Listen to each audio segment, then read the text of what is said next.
اهلا وهلا ومرحبا في حاجات عايزين نتكلم عن كلية هندسة. دي خدعة كبيرة، وبسبب ضغط المجتمع بندخل هندسة. والحقيقة انا كنت من الناس اللي دخلت هندسة، وجاي اقول لك ليه ما تدخلش هندسة. غالبا 80% من المهندسين بيعملوا كارير شيفت، وعن نفسي انا كل يوم بكتشف في الناس اللي انا بتابعهم حواليا السوشيال ميديا او حتى في العالم الحقيقي ناس كتير جدا بيكونوا خريجين هندسة. لا وشوف الصدف الرائعة، محدش فيهم شغال بالكلية. ده ما لفتش نظرك لحاجة؟ خلينا نكمل. تخيل معايا كده، ذاكرت في ثانوية عامة ودروس وفلوس ومجهود وسهر وقهوة وتعب وعياط وفي الاخر ربنا كرمك بمجموع دي تقول دخلت الكلية اللي في اعتبار ناس كتير كلية الاحلام. وبعدين هتدخل اعدادي هندسة، وشوف معايا المفاجأة يا مؤمن، هتدرس كل مواد ثانوية عامة تاني. يخرب بيت الكرياتيفيتي. بس هنزود حاجة بسيطة عليهم كده اسمها رسم هندسي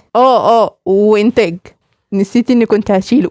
المهم عدت سنة من عمرك ما استفدتش فيها اي حاجة. المهم خلصت اعدادي، مبروك، ودخلت تخصص اللي انت عايزه. ده في حالة لو جبت مجموعه. بالظبط يا صديقي العزيز، نفس كابوس ثانوية عامة التاني بالحرف، تنسيق ومجموع وكل العبث ده. فانت لو معتبر ان التالتة ثانوي هي كابوس حياتك، فحب اقولك من مميزات هندسة الجميلة انها بتخلي السنة دي في 2، واللي هيحصل بعد كده انك هتلبس بقى مدني، عمارة، اتصالات طبية. وهنا بقى مع أول سنة في القسم هتدرك مدى عبث وصعوبة الكلية دي، وإنها محتاجة مجهود مش طبيعي، مجهود ذهني في إنك تحاول تستوعب كل الحاجات المطلوبة منك في وقت أقل من اللي هي المفروض تتعمل فيه. ولو فاكر إني بقول أي كلام، فحب أقولك إن الجملة اللي فاتت دي مش كلامي أنا، ده كلام الدكاترة ذات نفسهم من عندنا في الكلية.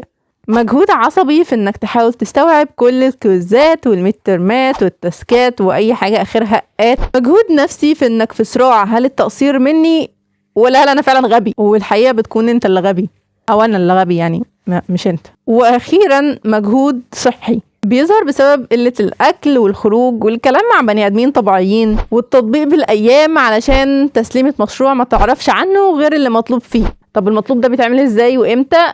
مش مشكلتي. ومع كل الحاجات دي يا صديقي انت بتبدأ تتدمر وانسانيتك بتموت، ومع الوقت بتبدأ تتعامل مع كل حاجة على انها اسباب ونتائج، وكل احلامك الوردية عن الكلية بتتدمر لو كانت اصلا موجودة، وشغفك هيتبخر، وهيتحول وجودك في الكلية اشبه لحاجة انا بسميها المشي ورا القطيع علشان تجميع شوية درجات مش اكتر. وده اللي بسببه مش هيخليك تعرف تتعلم اي حاجة جنب الكلية الا لو عصرت نفسك اكتر ما انت اوريدي معصور. والنتيجة انك هتتخرج من الكلية هتلاقي ايه ده؟ في كتير زي بالظبط كده، وهتلاقي منافسة عالية جدا، لان اوريدي المنافسة بادئة اصلا من اول يوم انت دخلت فيه الكلية دي. فالنتيجة يا تمشي مع قطيع للمرة التانية، يا اما هتعمل حاجة اللي اغلب الناس بتعملها وهي شفت كارير. بس عارف الغريب في الموضوع فين؟ انك لو سألت اي حد لو الزمن رجع بيك تاني هتدخل كلية هندسة، الاغلبية العظمى ان ما كانش كل الناس هتكون الاجابة بتاعتهم لاسباب كتير بتختلف، منها اللي شايف ان مفيش مكان تاني هيكون مناسب ليه، ومنهم اللي دخلها علشان يفرح بابا وماما، ومنهم علشان اللقب، ومنهم اللي كان فعلا عايزها. بس خليني ازيدك من الشعر بيت واقول لك هندسة مش حكر على الأذكياء زي ما المجتمع بتاعنا ده بيقول. أنا دخلت هندسة صدفة. كنت سنة الكورونا بقى وقاعدين في البيت مش لاقيين حاجة نعملها، ثانوية عامة فبنذاكر مجموع، واو يلا هندسة. سبحانه أكتر كلية بتتنمر عليها هي أول كلية تلاقيها خبطت في وشك، وكمان بتبتسم لك نفس ابتسامة الاستيكر ده. فالمهم لما دخلت هندسة أدركت إن فيها 3 أنواع من الناس. نوع منهم هم الأذكياء واللي أنا بسميهم العباقرة، وعلى المستوى الشخصي الحقيقة مش بحاول حتى أدخل معاهم في نقاش. النوع التاني نوع دخل الكلية لسبب ما وقرروا ان هم يمشوا ورا الناس العباقرة دول. هم مش بيكونوا في الاخر عباقرة، بس ممكن نقول عليهم اذكياء. والنوع التالت هو دخل غلط، دي ما كانتش المكان المناسب ليه، بس هو ما خرجش لسبب ما، وبس كل وظيفته انه بيحاول يفضل مع القطيع. هو احيانا بيكون مش بقدر الذكاء الكافي انه يفضل مع القطيع، بس ربنا بيسترها يعني وبتعدي. في الاخر انا مش بقولك ما تدخلش هندسة، انت ادرى بظروفك اكتر مني. انا شخصيا لو رجع بيا الزمن تاني هقول لنفسي ما تدخلش هندسه، بس اللي هيحصل اني هدخلها، رغم اني بقالي اسبوعين اصلا بفكر احول معهد سنتين واتخرج في نفس ال5 سنين واريح دماغي وتبقى الهندسه اصلا. بس اللي ممكن بجد اقوله لك، ادي لنفسك سبب واحد حقيقي يخليك خلاص لما تكون بلاع ماده ميد ترم وفي الفاينل، وكل ما تقابل اي حد في على الكوكب ده تقول له لو سمحت ادعي لي ان انا انجح فيها، والنتيجه بتاعتك خلاص الاسبوع الجاي هتيجي النتيجه وهتشوف بقى انت شلت الماده ولا لا ومش عارف ايه كل كده.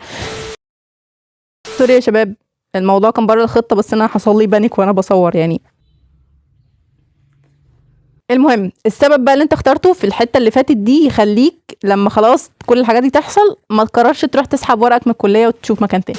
وفي النهايه كنت عايزه اقول لك احمد زي الحاج احمد وهي باظت والله يا صديقي. يعني لو معاك قرشين سافر بره واشتغل وادرس وعيش حياتك، ولو لقيت شغل يعني ما تنساش اخوك، فاهم؟ اوكي. اما بالنسبه لكليه هندسه، في مقوله بجد عجبتني: ان خرجنا سالمين فهي الرحمه، ان خرجنا هالكين فهو العدل. ان خرجنا اصلا يبقى قابلني.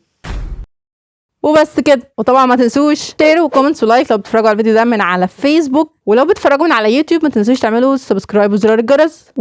قبل ما تقفل الفيديو الجاي هيكون Q&A، فلو حابين تسالوا عن اي حاجه، يعني حسيت ان انا ما عرفتش نفسي قبل كده بالقدر الكافي، اكتبوا كل الاسئله اللي انتوا عايزين تقولوها في الكومنتس تحت. سلام.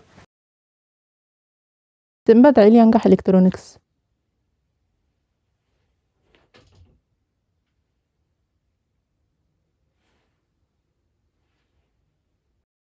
شكرا.